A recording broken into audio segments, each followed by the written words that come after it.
Let's affectionately call most switches released today Zoomers. The Sonjas released earlier this year, on the other hand, are more boomer. But the Sonja HCs, short for hardcore, are turbo boomer. Everything that makes the Sonjas stand out in today's market are further intensified with this hardcore or HC variant. But let's first focus on the Sonja and the Sonja HC's similarities. The first thing about the Sonjas that harkens back to vintage switches is its travel distance of 3.9mm, which is longer than most switches on the market today and nearly identical to the classic 4.0mm standard. Moreover, it uses full nylon housings. But what stands out most is the type feel. HMX developed an entirely new top housing mold so that there's textured feedback when you type on these Sonjas. But both Sonja variants successfully blend vintage cherry heritage with modern innovations rather than simply reverting to the past. While neither Sonja variant has factory lube on the stem, they do on the leaves and springs. This clever approach preserves that satisfying textured feel while eliminating the annoying ticking and pinging noises that plagued vintage switches. The theme is refined vintageness, taking the objective improvements from modern switches while keeping everything preference-based old school. But there's two things that make the HC variant differ from the original Sonjas. For one, the Sonja HCs are even more textured than the original versions of the Sonjas, hence the hardcore moniker. The HCs are even grainier, like comparing a clinical digital photo to a nostalgic film one. What's more is that the Sonja HCs pay further homage to cherry switches with its spring weight. Most switches nowadays are actually really quite light, but that was not the case in the past. The original Sonjas are noticeably lighter than about 2/3 of switches on the market, but the hardcores are actually heavier than around 60% of switches in our selection with its 60-gram bottom out. But let's zoom out a bit. Why would anyone want scratchy switches in the first place? For me, there's two main reasons. First, that subtle texture provides a hint of nostalgia. I like the satisfying roughness of old cherry switches, and the Sonja HCs tap into that nostalgia while fixing the actual problems those switches had, like screen ping. But what's more is that the reasoning behind why people enjoy tactile switches applies here too. Textured feedback throughout the keystroke provides a satisfying level of feedback that silky smoothness can't match. Especially if you have multiple boards, I'd encourage you to do separate builds with a smooth option and one with these Sonjas. In terms of sound though, both the Sonjas and the hardcore variant both sound quite neutral. But first, let's spin the wheel to see what keycaps we'll be using for the sound test today.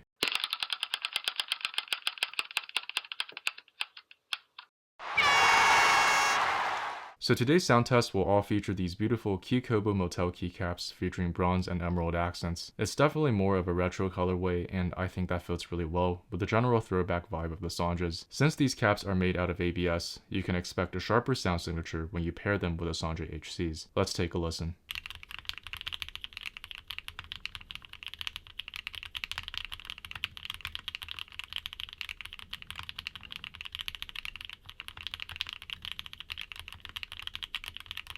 But if you're interested in another scratchy option, you could check out the Cherry Nixies, which I think is the best way to go if you like everything about the Sonja HCs but prefer something even heavier. For now, thank you so much for watching, and I'll see you guys in the next one.